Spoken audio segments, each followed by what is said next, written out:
Welcome to Lincoln County Living, the podcast where we keep it real, keep it local, and maybe even keep it a little awkward sometimes.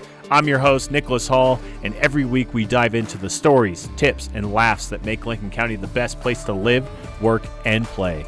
Let's get started.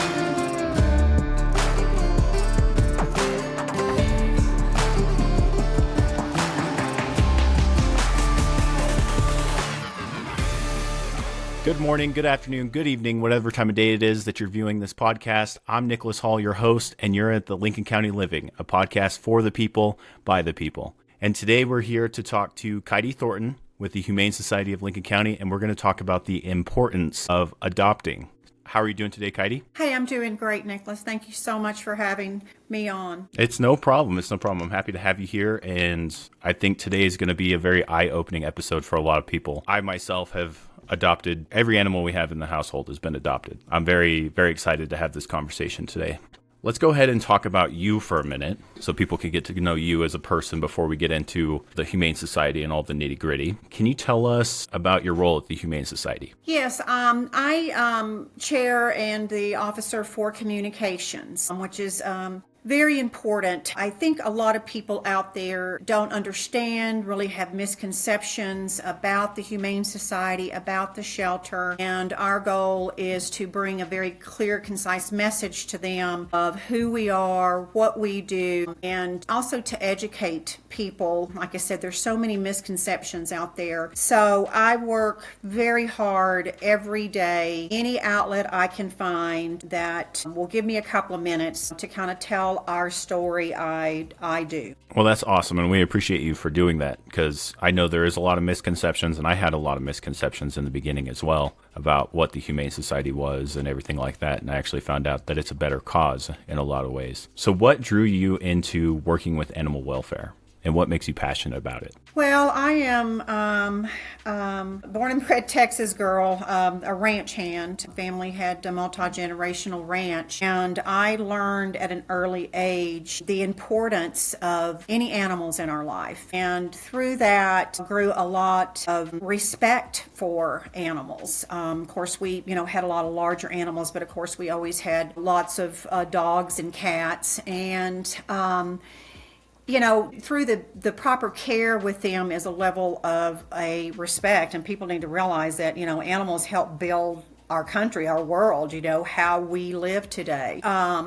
A funny story growing up, when my feet hit the floor in the morning, the first people were starting to cook breakfast. So with typically a cold tortilla in hand, I walked to the barn, and I had responsibilities every day for a certain, group of animals I took care of, and they were taken care of and fed and stuff before any of us ever sat down to have our meal. And people need to realize that they're a living, breathing, heart-beating, passionate, have feelings. They're not a thing. They're not disposable. And that's something here is the culture of dealing with, strays and homeless animals and the lack of respect that people have for them. It started very, very early for me. And then throughout the years, even in college, I always had a relationship with the Humane Society. My husband, in his work at one time, oversaw the Humane Society in Florida. My kids gained their community service hours through the Humane Society. It's just a worldwide epidemic of overpopulation of animals. It's just something that people need to realize that no matter how you give or what you give, you're actually saving a life. That is very true.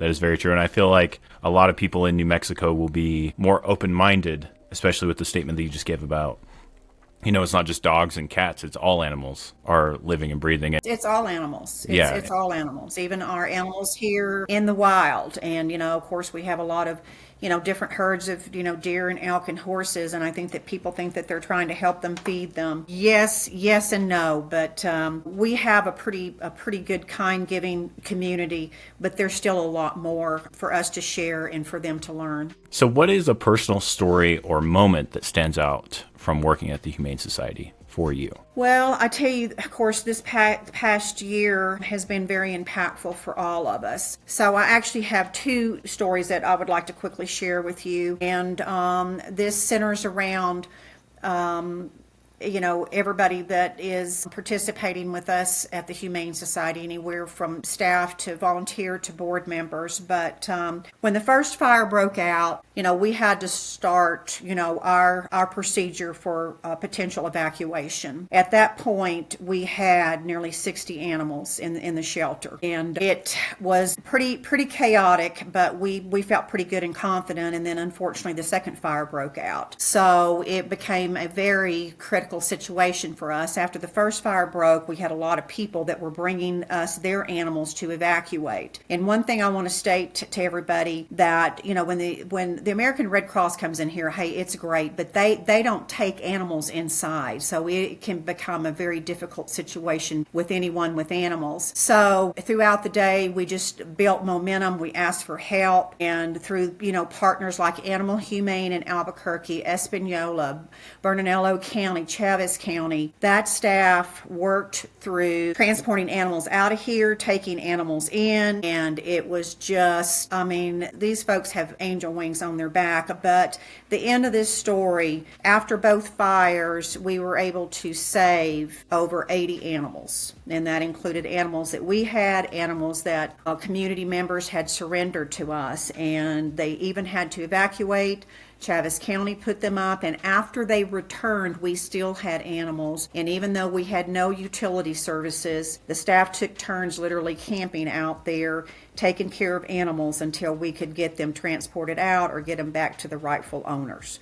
So it was just a terrible time for all of us, but people need to keep in mind that we had 80 animals in kennels in a building, and how determined and passionate our staff, volunteers, and board members were to save their lives, especially after the second fire. The next really, I think, heroic story I'd like to share this year is in August is National Clear the Shelter Month. And this happens every year nationally, actually worldwide, because at the end of the summer, we end up with all of these unnecessary litters. And we will get into that topic of conversation later about responsible pet ownership and spay and neuter your animals. But we were at critical capacity level, and everybody else around us was. And so based on the determination of our management staff, they reached out to the ASPCA and were able to find an outlet for us to relieve the overcrowdedness in our shelter.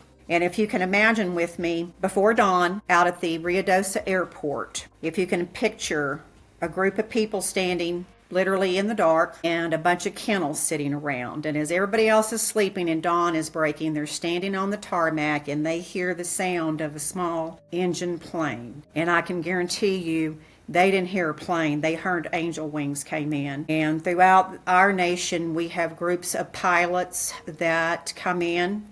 They donate their time, their fuel, all of their energy in this. And a couple that does this, they're only known by Wings of Rescue, came in that morning and assisted us in loading up 40 kennels with 40 puppies that were placed and found new homes up in Portland. So we have had, like I said, these two pretty dramatic events that happened this year. And again, I just can't commend everybody that stands strong with us to help save all these lives. But you know what? It comes down to a daily basis. And for every dog and cat that finds a new home is just the best day ever. Best day ever for me, because I can guarantee you these animals know and understand that they're getting a second chance. And they are wonderful, kind, loving, compassionate partners in life for everybody. I completely agree with that. It really shows you the amount of work that goes behind the scenes at a Humane Society, and the amount of people that are involved, and the amount of people that are truly passionate about helping animals in need. Well, I tell you, on our website, which is hslcnm.org, we have a video on there, and it's simply titled What We Do. And I think people would be amazed at just the simple cleaning procedure that we go through daily, cleaning kennels. And like I said, right now we have over 50 animals. So if you can imagine that process day in and day out, and that just happens in the first 3 hours of a typical day out there. Yeah, it's truly amazing the work that these guys do. So I do appreciate that. And to kind of reiterate on the statement you talked about, how when you adopt these animals, they know that they have a new chance, a new life. The animals that we have adopted definitely know that, and they're happy to be in a home. They absolutely do. And of course, once they're with us for a while, because, shelter life's very, very hectic. It's very loud, it's very bright, it's very busy.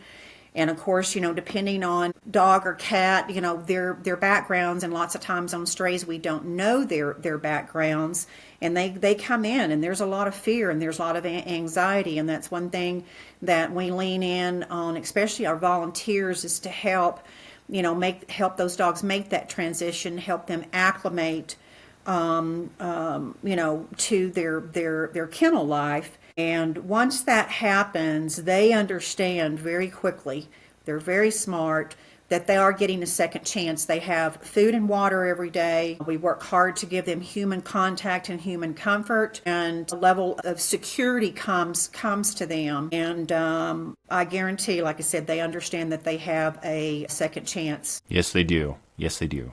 Let's go ahead and talk about the Humane Society of Lincoln County. Can you share a bit about the history and the mission for the Humane Society? Yes, the Humane Society here locally started back in 1987.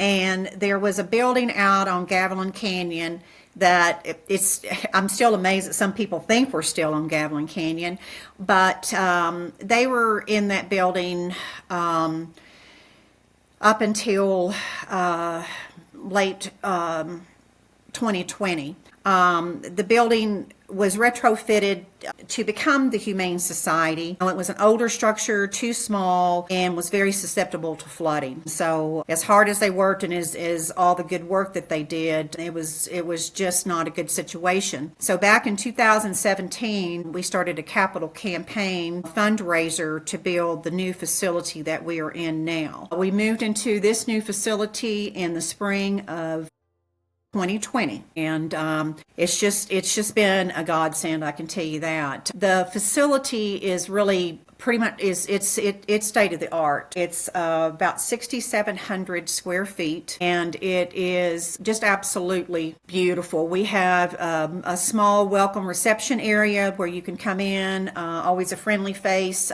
there to assist you, answer any questions. We have ample space now in what we call our cat and adoption wings, where you're able to go in and through a glass window view animals to see if there's a particular one that you have interest in. If you want to, you can take them out, and we have a indoor meet and greet area for both a dog and a cat visit. As far as dogs go, we have extensive transformation in our grounds. We have a dual artificial turf meet and greet area right out front. It has a budded walls, and they open to each other, and that helps us if you already have a pet, if you're trying to see if a new adopted dog especially would be a good match. You're able to put them side by side and see how they interact. We have 2 large areas at our free play areas. It's so important for a dog's physical and mental health to get out and to exercise, so we have 2 free play areas. We have different walking paths around there. The cats even have the cat condo, which is an area that we can let them outside and enjoy the weather. I mean, any animal just loves to have different smells and a breeze in their face. And the other thing that makes us very unique is we have an in-house spay and neuter clinic, and God bless them all, but we have many veterinarians throughout our community that volunteer their time to come in and help us with our in-house spay and neuter. Because part of kind of the package you get in adopting an animal is that animal is spayed and neutered before they actually leave the facility. We just have completed the last part of our memorial gardens, which came in a year ago. It's a beautiful kind of serene area with benches, a lot of memorial plaques there of the kind souls that have donated money in helping us, and families leaving a legacy for their animal lovers. And we just finished and constructed our memorial wall, which allows people to purchase plaques in name of past animals, current animals, loved ones, anything that they want to give tribute or a legacy to. But it is a beautiful facility. We're very lucky living in this small small community to have such an updated facility. And I've been in the facility myself, and it is, like you said, it is state of the art. And there's every time you walk in, somebody's happy that you're there, and they're happy to help you and happy to help you find an animal too. So yes, I think that makes a huge staff difference. Is very, very, very knowledgeable, and there's always a volunteer or two in there, and we make it our mission that we always know as much as we can about all the animals there, because we really want serious and committed adopters to come in, and we try our best to fit those personalities of either the dog or cat that you're trying to adopt, to make it a successful adoption. Yes. And then also on the property is our resale shop, and it is a very important part of our organization. Yeah, and they do have the resale shop. It's right next door to the Humane Society, and we donate stuff to there quite often. And if we don't donate stuff to there, we actually purchase stuff from there. We check it out quite often. Thank you. And let me tell you, they fund 60% of our operational budget. And it's a beautiful place. It's about the size of a high school gymnasium. We have wonderful staff there that works hard in, sorting, repairing, cleaning, presenting, gently used items there. And people are always so generous in donating items to us. And we even have a box truck that if you have large items you'd like to donate, if you call, we will come pick those up for free. And besides people donating, there's so many members in our community that, need that, low cost option in, being able to function daily. And now, especially after a lot of the devastation around here, people are needing just basic items to replace, in their new residence or their rental or wherever they might be staying. But it's absolutely wonderful and very unique for us in many humane societies, and that is what helps us become so successful. Yeah, and I mean, if you were in the market searching for furniture or, just wanting to check it out, I suggest going and checking it out because they can always use the help. Absolutely. We take volunteers there, and right now it's a holiday wonderland in there. We have a lot of decorations and things available. And like I said, a lot of people are needing to replace items. So take a few minutes and go by there. And talking about the shelter, we have this long address, and unfortunately with the flooding, where we're located, signage is a little bit of an issue right now, but we're right there on Highway 70, directly across from Motel 6. Yep, it's pretty easy to find once you know where it's at. It is. Everybody should be able to see this now. Oh my gosh. So dogs love car rides. Oh my gosh. Exactly. So we're going to talk about the importance of adoption, but I want to take a brief moment and talk about the animals that my wife and I have adopted, not only from the shelter here, but from other places. And this one his name was Wallace. We changed it to Clay because he answered to it better. But Wallace was in the shelter for quite a bit of time, and we met him. It's been a few months now. I'm pretty sure we adopted him back in September, and he's been happy ever since. He's a mama's boy to death. He can't get enough of mom. He always wants to be around mom. And anytime that mom's around, I don't exist anymore. I'm just saying. But we also adopted Zoe here. We got her from a family that needed to rehome her, and she's been happy and great ever since then as well.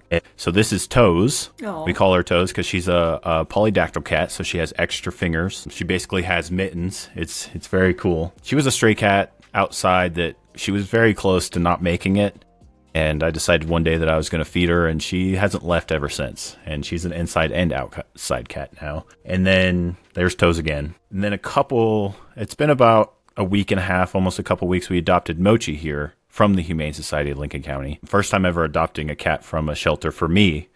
And it was a great experience. Like she was talking about, they have the room that you can meet the cats in. You can bring them in one by one and just kind of feel out which one meshes with you, because that's very important when it comes to cats especially. She's very sweet, and she's been very happy. She just plays all the time. I'm sure you'll see her in the background whenever we're recording this, but this is Mochi. So we have adopted all the animals that are currently in the house, and we believe it's very important because no animal should be left behind in our eyes.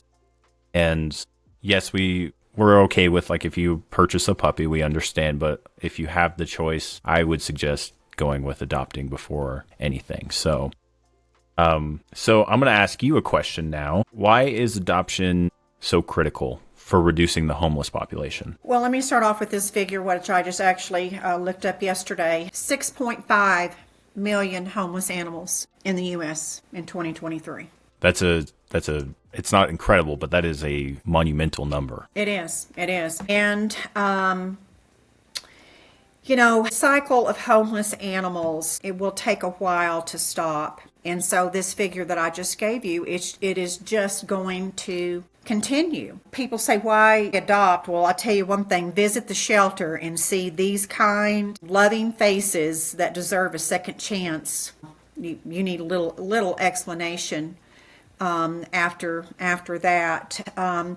As I talk about the overpopulation, adoption is the first step in many of trying to help break the cycle of overpopulation. And one of the reasons is it doesn't stop. Like I said, you adopt, it opens a kennel for us to bring another, animal in, hopefully for adoption. And the main thing about adopting through, shelter, humane, or rescue is the pet is spayed and neutered. So that is the second step in stopping the overpopulation. And I tell you, I talked to a lot of great people, and I talked to a lot of people and pushback on, adopting, versus all these specific breeds and things like that. And they're like, well, or when people bring a puppy, litter puppy into the shelter, they're like, well, we didn't know, we were surprised, it was unexpected. If your pet is not spayed or neutered, I can tell you that sometime in that lifetime you better expect a litter of either cats or kittens or puppies, because unless your pet is spayed or neutered, you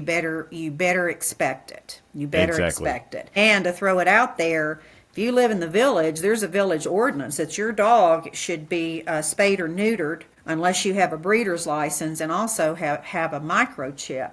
I talked about freeing up space, but you have to realize when you adopt an animal, you're supporting your community, because this doesn't come for free. We're under contract with all the entities around here to take in these homeless stray animals. And each time a stray animal is brought into us, your tax dollars are going to pay that minimal fee we get per contract per animal. So that's another way to really help support your community. And I think it also promotes responsible pet ownership. You want an animal, you have the opportunity. Of course, it's your choice, but consider adopting a shelter animal. And these are good, kind animals. There's a perception of, the shelter and Humane Society, and these are wild, crazy animals and dogs, and they're disfigured or something's wrong with them or whatever. And let me tell you, the only thing wrong with every animal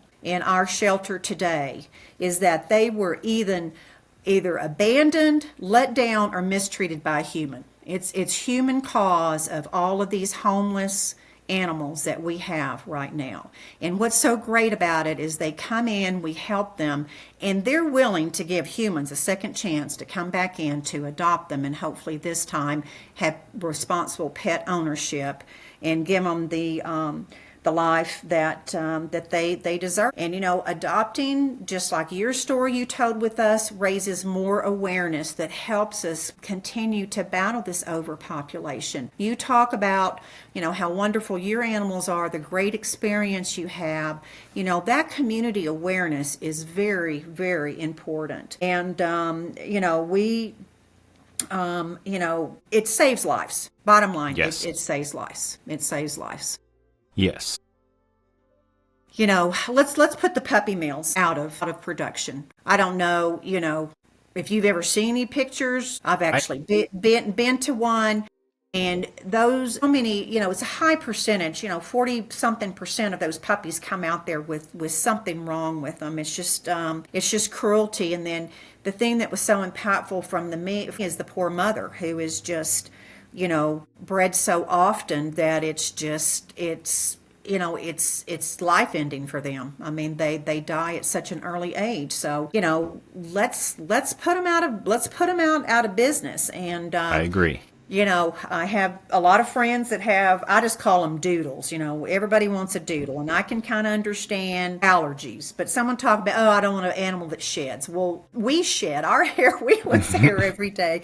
It's just, that's such a lame excuse. Allergies I can buy into, but they talk about purebred. Yeah, you might have two purebred animals, but by the time that you cross them over, to me, that's still a mixed breed. But anyway, Yes. But like I said, let's put the commercial breeding facilities, out of business. Let's help our community save money. Let's bring awareness to it, and let's save lives out there. Let's save lives. And I've read many times before that, the condition and the support your Humane Society gets tells a lot about your community. And I tell you, I hug everybody out there because we do have a lot of support. But, one of the main missions that we started a couple of years ago is continuing to educate the public, because there's still a lot of misconceptions out there, especially about population control. So many benefits to adopting. And like I said, it kind of comes back on the community, and the community needs to know that one of the big services we provide is reuniting lost pets with their families. I mean, this year alone, we've reunited, I think we're pushing 300 animals back home. That's impressive. Yeah, That's it really is impressive, and we work hard to do it. And let me put this message out there now while we're talking about it. We have free microchips until the quantities are gone. We are offering free microchips. It is a simple 15-minute procedure. You do not have to have an appointment. The chip is like the size of one white rice kernel. Yes. It's a very non-invasive, painless procedure. You get it, you have an account online, it becomes active. The shelter, veterinarians, animal controls have the scanners, and if your animal is microchipped, I promise you, it could be home within a few hours instead of spending several days at the shelter trying to find you. So, yes.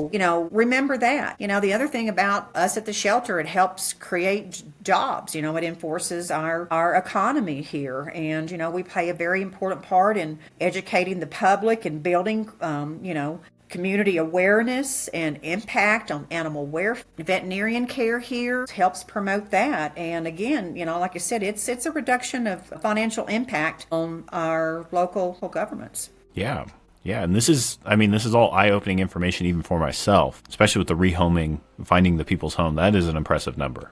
And that's something that shouldn't go unnoticed. I mean, you guys are bringing animals back to their families that have severely missed them, and that's impressive. I asked for some stats yesterday, wanting to talk about in the last 10 years, the Humane Society of Lincoln County has adopted over 5,800 animals, and we have returned nearly 2,700 animals to homeowners in the last 10 years. That's monumental. That is record-breaking of course, for the Lincoln County Humane Society, but that is a mind-blowing metric there that you brought to my attention. It is, and I mean, like I said, we're a bit of a smaller community, smaller facility, so we work harder every day. We have to be more creative. We have to think outside the box. We have to keep speaking until our voices are heard, because we're speaking for kind, loving beings that don't have a voice. Exactly. And speaking of these kind and loving beings, I have some pictures that I want to share that I found on your guys' Facebook page. I know this is going to be kind of hard for the audio listeners, but I will kind of explain as I go through them. I have some pictures here of some of the animals that have been adopted and their new owners. And for one thing that I noticed is not only are the humans very happy, so are the animals. Yeah, the dogs are smiling. So I have quite a few. We'll just kind of click through some of them. This is including dogs and cats. And there's me and my wife right there, actually, with Clay. Did you know that your picture was featured on my website, because I didn't realize that was you who adopted Wallace. Wallace was one of 4 that took my heart in, and I would never stop working not to find that baby a home. Yeah, he is a great dog. I'm getting choked up over it. And after we found out, we didn't even know that he was one of those animals. one of the, you consider them the long stay animals, Long I'm pretty stay. sure. Yeah. We didn't know that he was one of those animals, and we had brought our dog Zoe to the Humane Society to do the introduction thing that you were talking about. And we had saw, we went through like 7 or 8 dogs, and we went back into the area where you can view the dogs when they're in their kennels. And I remember looking over the edge, seeing, we call him Clay now because we had a past client. Yes. Past client, his name was Wallace, and we don't want to talk about that, but we looked over the edge, and I looked down and I said, he's the one we're taking home today. And my wife Lily was like, are you sure? I was like, yes, he's the one, I can tell. And we took him outside with Zoe, and they just played and played and played, and we couldn't get them apart. And then ever since we brought them home, that's all they do now. That's why I had to bring them in, because they were being pretty noisy out there. But so kind and loving. Yes, we insist that once you adopt an animal, you rename them and give them their non kennel name. It's important for them. It's important for them. Yes. And through these pictures, there's a lot of happy people, a lot of happy animals. And we really appreciate everybody that's already adopted. And every single one of these dogs is smiling in some way. Every single one. They are. Well, cats don't really smile, but I'm sure they are on the inside. They're purring, you just couldn't hear it. Yes, and then I also have some pictures I found. Let me see here. You guys take dogs to it looked like the senior center? Absolutely. That's one of our outreach programs.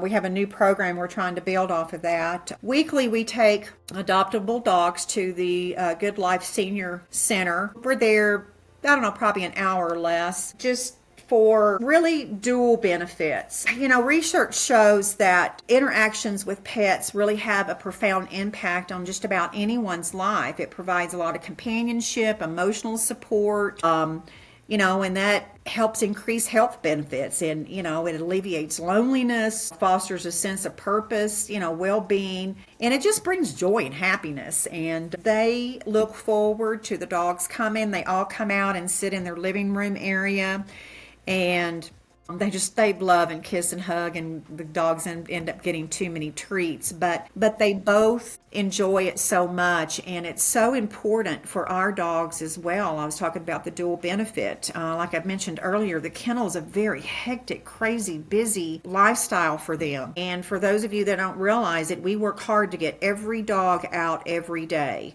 They get out in the mornings when they take them out of their adoption interior kennels and put them in the outside kennels while they're cleaned and sanitized. Then they go back in the kennels, and then we try to get them out one more time during the day for just full exercise and fun. So basically, the dogs are in their kennels 22 hours a day, besides those 2 hours that they get out. So it's beneficial for them, to get out. And this is part of a lot of the training that we do with them, to socialize them, to present them with different experiences and different situations. And the one thing that these dogs want and need more than anything is just a human touch and a human voice talking directly to them. At the end of the day, the animals just want to be loved. Absolutely. It's the most simple way to put it. At the end of the day, they just want to be loved.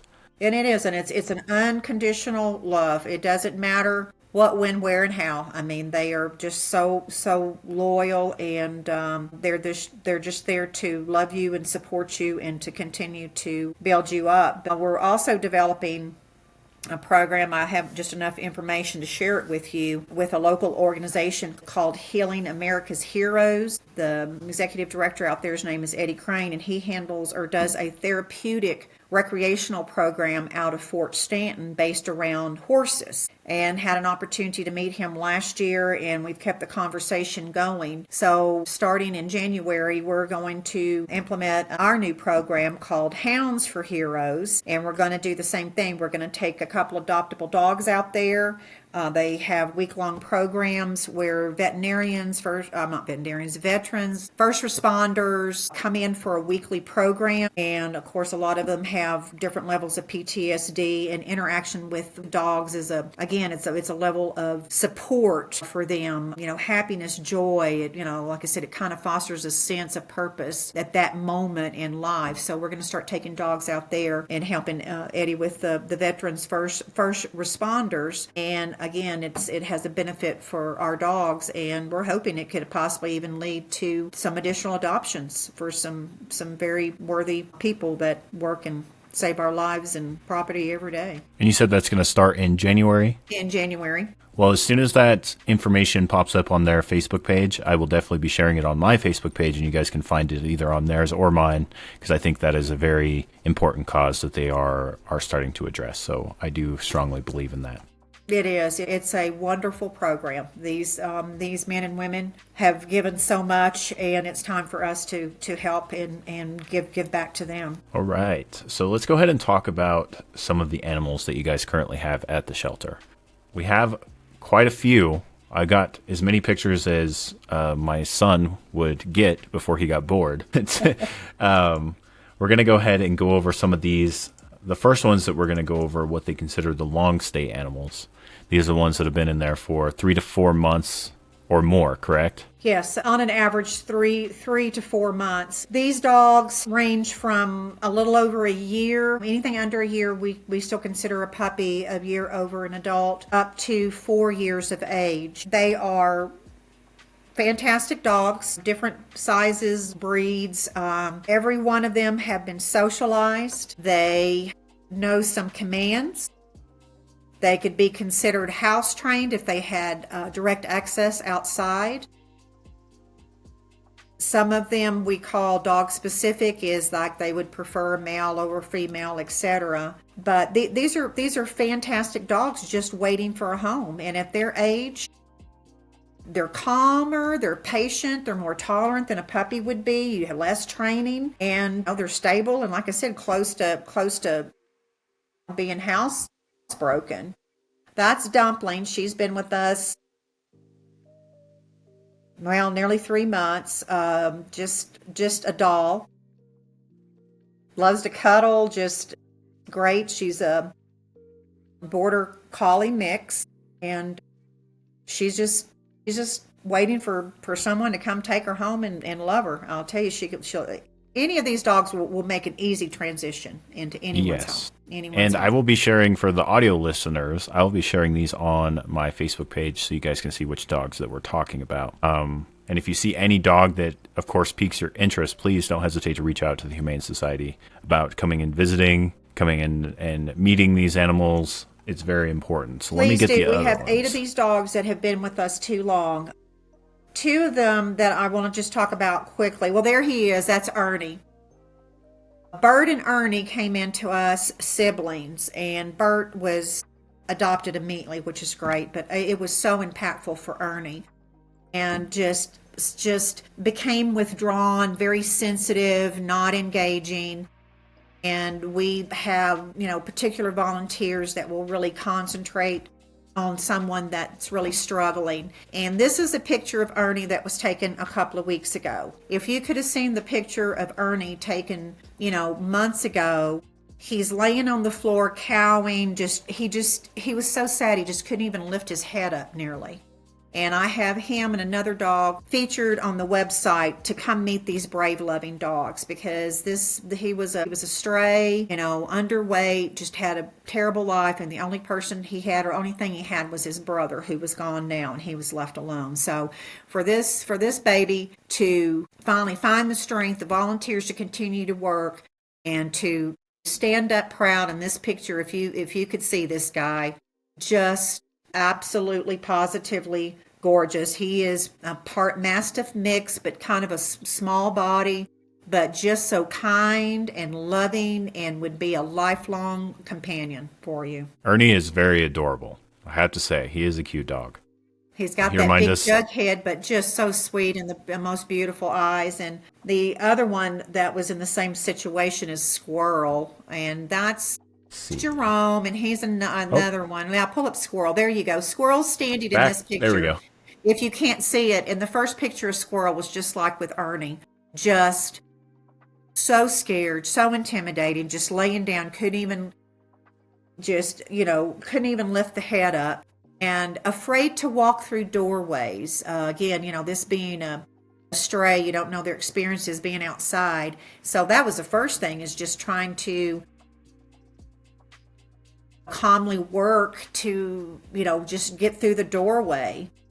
And so now this new picture, standing tall, bright, just beautiful black and white, and just fun dog, and really gets along with any dog. Not really, that seems like that dog specific. We even have a shelter cat. We do the cat test on them. We try to give adopters as much information as we can about each dog, about their personality, so it is a successful adoption. But these two are featured before and after pictures in a brief description of what I was just talking about on our website, which is hslcnm.org. So these two dogs are just absolute heroes, where they came from, what they've been through, and still embracing life and so deserving a second chance. So deserving. And we also have some of these other ones on here. We have Jerome, and he looks super adorable too.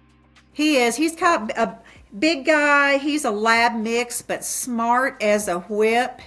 And he's been with us since August, and we just do not know why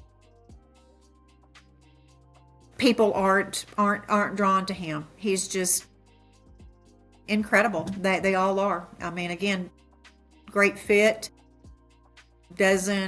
Oh, there's Rocco. He's an entertainer. He's the oldest one we have of this group. He is approximately 4 years old. Again, been with us since August. And he's what we think a bit of a terrier bull mix, and great personality, has fun energy. And we would tell you, if you consider this one, you need to really be able to do walks or have an outdoor area to play, because just based on the breed, there's just a little bit different fun energy that they just need to burn it off a little bit, kind of like we do throughout the day, or possibly have a housemate to run and play with. Yep. And I've learned from experience, and this is just me on opinion, the more muscles that a dog has, the more work it's going to be. Yes. I've had a boxer in the past, and he was a lot. He had big muscles, kind of like Rocco does. And Zoe also is that type of dog too. So if you like to go, I've learned if you like to go on hikes, they do too. If you like to go for runs, they do too. Anything that's high energy, they love as well. And just playing with the ball, just having an area exactly. just to throw the ball and run. Yes. Yeah. There's sweet Tacoma. Again, just beautiful personality, a little bit bigger dog. Lots of times people just don't want big dogs. They don't have, the home or the yard or the area to do it, which we appreciate. Let's all be honest up front to make it a successful adoption. 2 years old, a little bit older, but again, has all the skill set to make a easy transition into anyone's home. And just a little bit of work. Adopting an older dog is a lot less work than a puppy. If you want a puppy and to go through all that, that's absolutely great. But these older dogs that we have will make it so much easier. Like I said, transition into your home, less work and training. They already have so much of that. That sweet Tal. This is another one that has, I think toward the end of August, 1st of September. And another stigma that drives me crazy is black dogs. Not as big as, like a full-grown lab, but I don't even know where or how superstitions that black dogs are just as loving as a white dog. I mean, there's absolutely no difference in that. We don't know. Like I said, they've been there. They get seen by many people daily. And there's Toby. He is actually has been off site doing some special training. You just never know with these dogs being strays what their background was, but just the kennel life started setting in some anxiety. Sweet, kind, loving, but just like I said, it's a very loud, hectic environment there. And give a shout out to Preston Marshall and No Dog Yes. Left Behind. Yes. He's taken a special interest in Toby. Toby's been with him on site. Preston has kennels and is able now to do, kenneling and dog training out there on site. Preston has worked with us. He actually, back in August during Clear the Shelter, offered free 15 to the first 15 adopters. You got a free 30-minute dog training session with him. Yes. Anyway, Toby's out there and just life away from the kennel. He has just become even a more beautiful, kind soul, and not as nervous, and is getting ready to join back with us. And we sure hope that the story that we post about him, that someone would consider adopting. Probably someone would we'd probably recommend with older children, not young children. Probably do very well with a sibling. Just need to make that an initial greeting there with us on site to see how they get along. Because probably still needs a little bit more in confidence. He needs a big brother or big sister that'll kind of show him the ropes a little bit. Yeah. Toby looks super cute, and he looks like he'd be a sweet boy. Yes, he is. I am well experienced with Preston Marshall. We actually took our dogs through his class a few times, and he's actually a good friend of mine. Fantastic. He's going to be guy. on here pretty soon. I'm going to make him, but he's going to be on the podcast pretty soon. But shout out to No Dogs Left Behind. Absolutely, and he's done a lot for us in house. We try to educate the public, but we try to continue to educate ourselves and staff in house. And he's come in and helped us, kind of sharpen up our dog training skills that we in turn instruct our volunteers to do, so that we have, the same common language in learning commands and different skills, and, how to understand a dog's, temperament, behavior, just a lot more professional application for us. Yes. I like to say he turns your wild animals into pets. So, yes. So I have quite a few pictures here. I'm going to just click through some of them so that people can see. For the audio listeners, I'm going to kind of give you some idea of how much need is needed at this Humane Society right now. So they have a total of 50 animals, and that is a mix between cats and dogs. I know that they have more dogs than they do cats. Some of these dogs that I'm showing on screen right now might have been adopted. I'm not sure, but there's quite a few. And this again reiterates the point of the importance of adopting. I believe every animal deserves a second chance, especially if that animal is going to give us a second chance. We do. We have about a dozen puppies. You just went through about 6 or 7 of them. We call them the Ds. All their names start with a D. Yes. They're what we think a terrier pit bull mix. And that's an example of unnecessary litters. Yes. And when I'm clicking through these, you're going to notice there's a lot of puppies. Yes. And a lot of dogs that may have been maybe like 1, almost 2 as well. There's a lot of younger animals at this shelter. And this is, again, there's the picture of squirrel she was talking about before. Shows you how sad that squirrel was. Yeah, it looks how sad. And then standing tall and proud. Like I said, look at the website, the before and afters. It's just absolutely amazing. And I will definitely put their website in the description. Too many puppies, please. We have, we can continue talking. We have great services. A lot of people don't realize different programs at the Humane Society, but one of them is to spay and neuter your pet. Yes. And I will put their website in the description of this podcast so you guys can find it easily. There's a lot of good information on there. Let's go ahead and talk about some events and programs that are coming up. We already talked about the Hounds for Heroes, and I know there's the one that's already passed. It's the Furball event, which usually has a big turnout. Do you have any more upcoming events that? Yes, on Saturday, December 7th, we're having our annual Santa Paws event. This is an opportunity for the community to come out, bring their fur babies, as we call them, any pets you have, or even the entire family, and have your picture made with Santa there at the shelter. Again, it's December 7th from 12 to 3. And we discussed earlier, but we're located on Highway 70 across from Motown. But we are having our local professional photographer, Sarah Matula's coming. So it's going to be a beautiful photograph that's easily accessible once you leave by a QR code.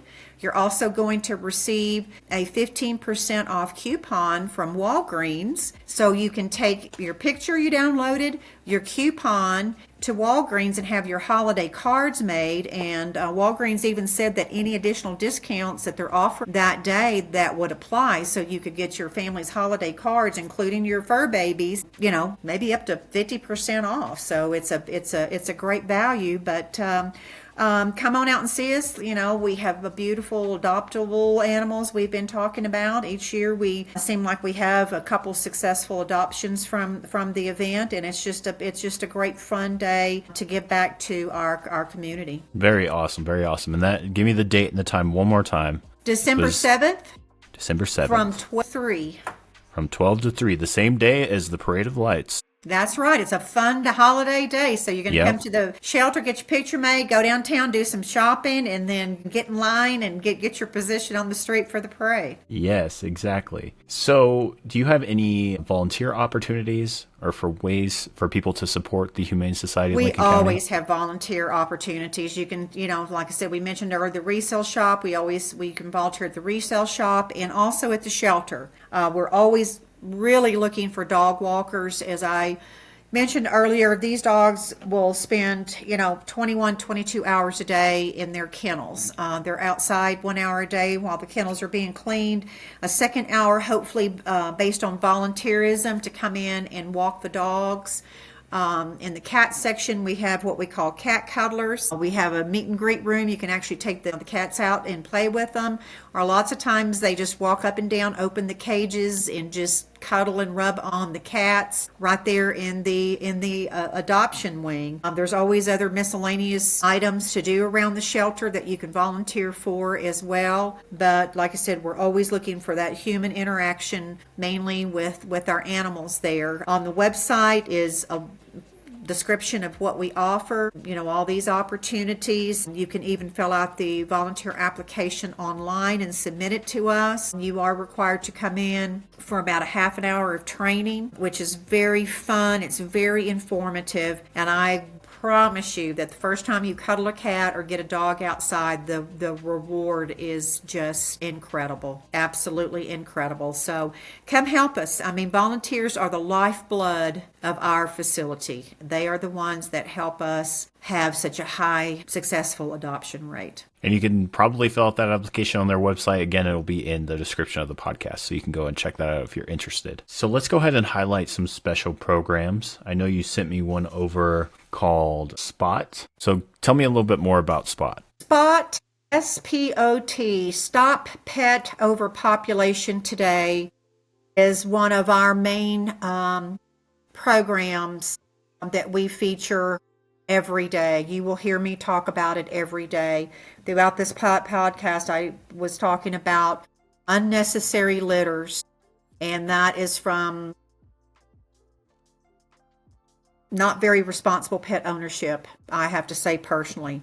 All these unnecessary litters just come in to the shelter. They keep, our capacity so high, and it's just so easy to help us, your community, and your animal by having them spayed or neutered. We do offer a low-cost spay-neuter program. It's income qualifying for residents of Lincoln County. A simple process. Again, on our website, you go to Pet Resources, click under there on spay and neuter. The application is on there. The qualifying income levels are on there for you to verify if you qualify. You fill it out, you bring it in. It's only $45, and you can have up to 2 pets annually spayed and neutered. And not only are you benefiting the overpopulation in your community, but you're benefiting your pet. If you will look at research, it shows that a spayed or neutered pet will live a longer and healthier life. You have to realize that it will displace a lot of forms of cancers that animals have.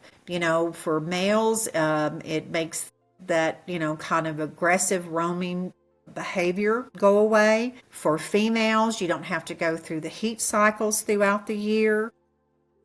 They have a tendency to be more receptive, they think, to, new ideas, new people, new things, because, like I said, it's kind of a temperamental thing. Lack of testosterone and estrogen, they say, will sustain life longer. So like I said, there's great research and indication on there, like I said, to help your pet live longer. I submitted a chart on why spay and neuter. And I know some of you may not have the visual, but let's just look at the solid numbers. A dog can have 2 litters a year. Okay, they have an average of 7 to 8 puppies. So that adds up quickly. Cats can have up to 3 litters a year. Okay, each time 4 to 6 kittens. And then 5 months later, 12 months later, it starts adding up. So let me put this into a little bit better perspective for you. If 2 dogs breed in 1 year, that's 16 puppies. 2 years, 128. 3 years, 512. In 6 years, that's 67,000. Okay? In cats, it even gets up there more. 2 cats, 2 years, 376. And in 6 years, 11,000. Wait a minute. 1100,000. So anyway, it builds up quick.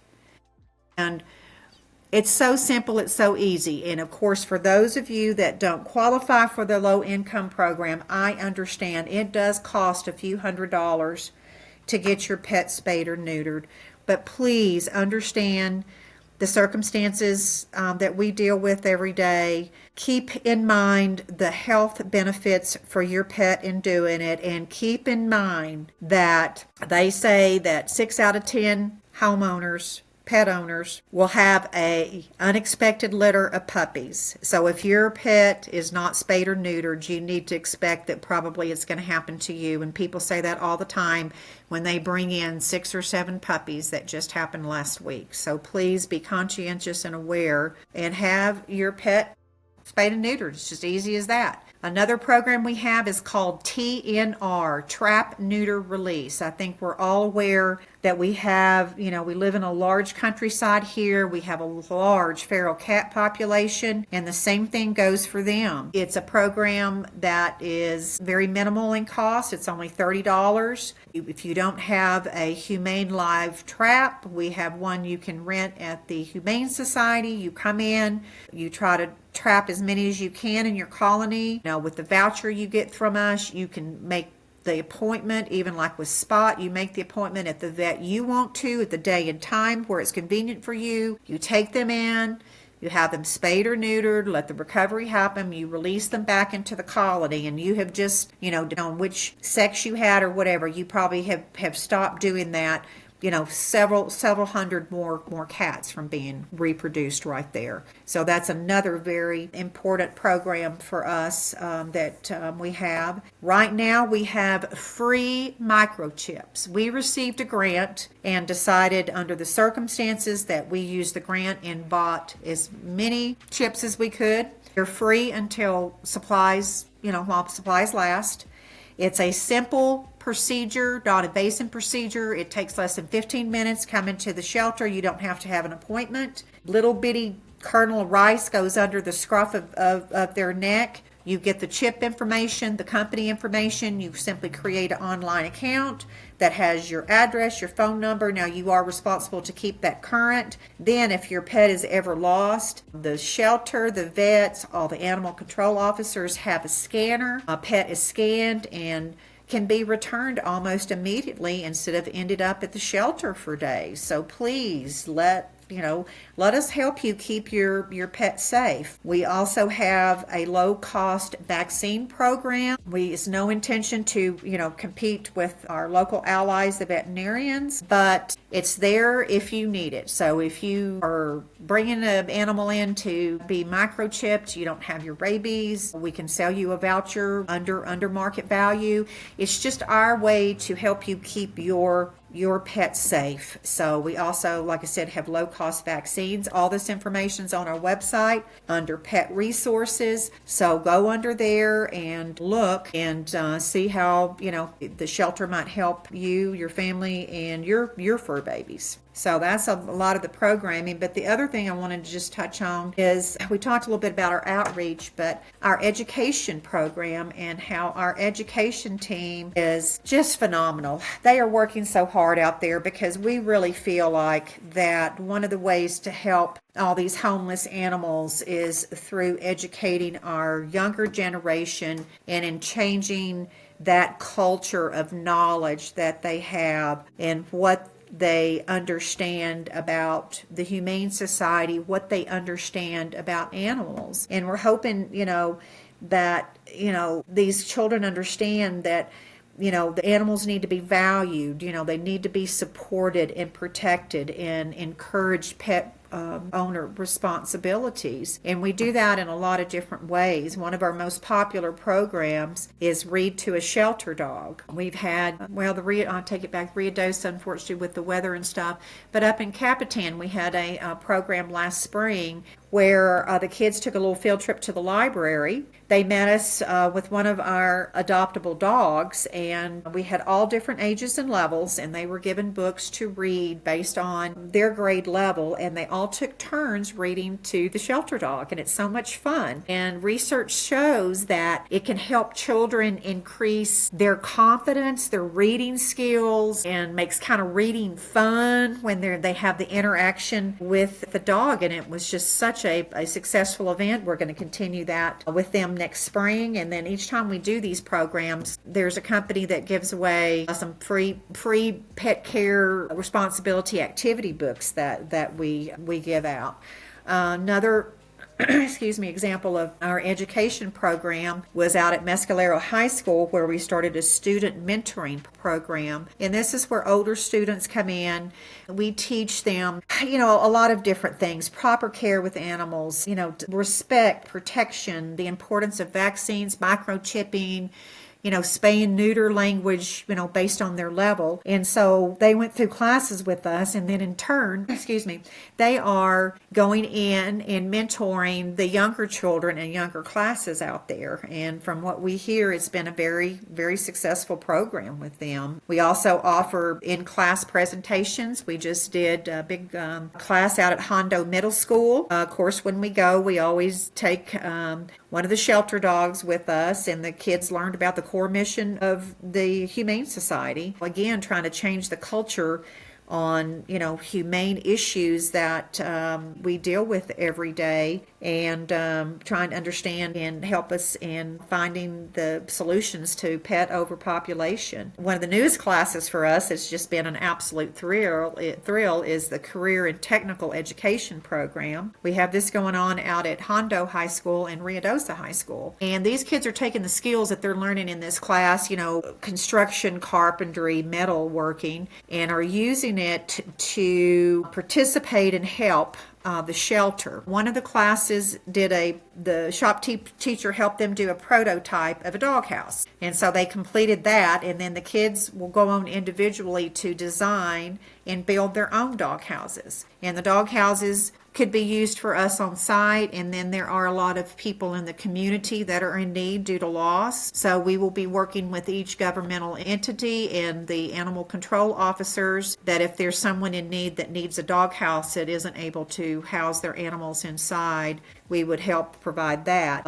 Hondo came up with a permanent metal frame for our outdoor kennels to hold a water bowl. bowl. Our dogs get outside, they get excited, they run around, they are constantly spilling the water bowls. So they came up with a metal design that they came back and forth and helped and retrofitted. So now all of our outdoor kennels have a permanent little holder so we can put the water bowls in it, and we know that the dogs in their fun excitement outside aren't going to spill them. So we look forward to possibly a few more creative ideas and things from these kids, and they've just been phenomenal. And while they're doing this, they're learning a lifelong skill and also developing community service hours. So it's just great. We also do tours on site and on-site education classes. We've had a couple of homeschool groups come in, and I think it's very informative to the kids to see the shelter. We're hopefully to really build this, because I think when the kids come and see, how the dogs lived, how the dogs are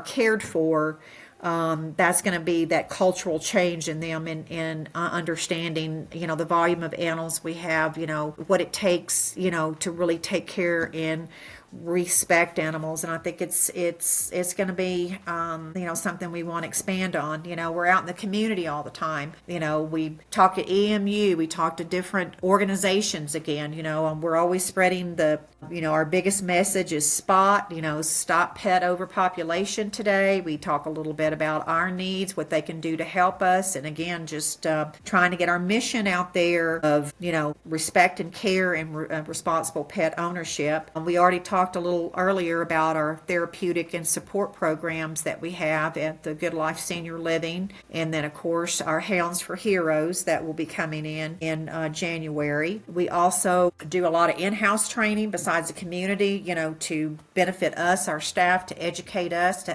help us be better in what we do. We have a pretty extensive volunteer training program. Actually today we're via video, so if you're not able to physically come in and take the time, but you still want to volunteer, it'll be a YouTube video. You can go on there, watch the video and stuff, and then come in, be ready to walk. And when I talk about volunteering, I'm not talking about giving, I tell people an hour. This is what I need, an hour. You can get anywhere in Ruidoso in 15, 20 minutes. Okay, you get to the shelter, you're already trained, ready to go. In that time, you could, in 30 minutes time, you can probably cuddle and work with all the cats. In 30 minutes time, you can probably get 2, maybe 3 dogs out and finish up, get back in the car and leave. So in 1 hour, you've made a difference in numerous animals' lives. And it's just that simple. And it's good for you too. You don't know how much good dog kisses and licks are. And to get out fresh air, it gets you moving, it gets you motivated for the rest of the day. So volunteers are just absolutely critical for us. And then, like I said, we have community service hours to offer. Now, there is a little bit of limitation on that due to age. You have to be 18 or over, or if you're younger, we do have a lot of parents that are committed to us as well, and they come in and participate with their kids for community service hours. All of this is just, it's been going now for us for a year and a half. We're doing a refresh on the website on all this information, and once we get that done, which will probably be sometime next week, there'll also be an online request for you. Schools, organizations, you're interested in doing any of this, there'll be an online request form. You go in there, fill it out, submit it, and we'll get back to you as quickly as possible and get something scheduled. Very awesome. Very awesome. There is a lot of programs out there for the Humane Society, and I'm very excited for some of these to take effect. And like she said, if you're interested in having them come out and speak, it's very important, especially for the kids, because I think they need to know more than anybody the process is, and how, again, we keep saying it again and again and again, but how important it is to adopt. So I think kids knowing is going to make the parents know a little better, if you ask me. That's very true. Very true. And the kids are so good. They're so intuitive, even at their ages, and ask great questions. And we've even had some that asked additional questions that came back to us, wrote thank you letters and stuff. And like I said, that's one of our big missions, is to really get out in the community, make everybody aware of so many things, but the main thing, like I said, is just help us to develop and meet solutions to stop pet overpopulation, and then know of the other different services that we offer to the the community as well. Let's go ahead and wrap up today's episode. First thing I want to say is thank you to Kidie for coming out and, giving us all this valuable information and really highlighting the Humane Society of Lincoln County. And hopefully, later on next year or sometime we can have you on again and, talk about any initiatives or programs that you guys have coming up, any events, anything like that. You guys can feel free to reach out to me and we can get you back on here. So to kind of wrap things up, they have over 50 animals that need adopted right now. They have, remind me how many long stay animals you guys have? About 7 long stay animals, and they're ready for a home right now. They have every skill set you need. So they have 7 long stay animals. They really need a home today if you can. And there's a lot of programs and a lot of incentives that the Humane Society offers, and I really believe that we need to start taking consideration the homeless population and how we can help reduce that, because it's only going to get worse if we don't do something now. So again, thank you, Kidie, for coming on. I'll have the website in the description of this podcast for you guys to go check out the Humane Society for yourself and everything that they have to offer. And do you have the contact information for the Humane Society on hand that we can share with the audio listeners for the phone number? Yes, the main way to reach us is through the website, of course, which is hslcnm.org. Follow us daily on Facebook. There's always something happening out there. The shelter is open from 10 to 3 on Monday, Tuesday, Thursday, Friday, Saturday, and then we're closed on Wednesdays and closed on Sundays. All right. So that's pretty much going to be it for today's episode. You guys can go ahead and follow us on Facebook. We are also on Spotify, Apple Podcast, we're on iHeartRadio, and we are also on YouTube. So we have several platforms for you to listen in or view on, whichever you prefer. And coming up next week after this episode, I'll be interviewing a home inspector with AMA Home Inspections, Austin McCrary, and we're going to talk about what to expect when you're inspecting. And yes, the title is funny because it is like the book. We understand, that's the point. But thank you again, Kidie, for coming on today. We appreciate all the valuable insights that you brought to my attention and hopefully to the listeners' attentions as well. And hopefully we can get something moving for you guys and get some people on board with helping you out with all these animals that you have. Thank you, Nicholas. I really enjoyed our time together, and I appreciate the opportunity to continue to get our message out there. And personally, thank you again for all of your adoptions. It makes a difference. It'll make a difference. So hopefully after this podcast, we'll have a few more adoptions. We appreciate Yes, hopefully I see a lot more of those pictures on Facebook, and we could just start seeing them again and again and again. So without further ado, that's going to be the end of today's podcast. I hope everybody has an awesome day, and we'll see you in the next episode. You've been listening to Lincoln County Living, where we keep it real, keep it local, and sometimes keep it awkward. Don't forget to subscribe, share, and come back next week. Until then, stay awesome, Lincoln County.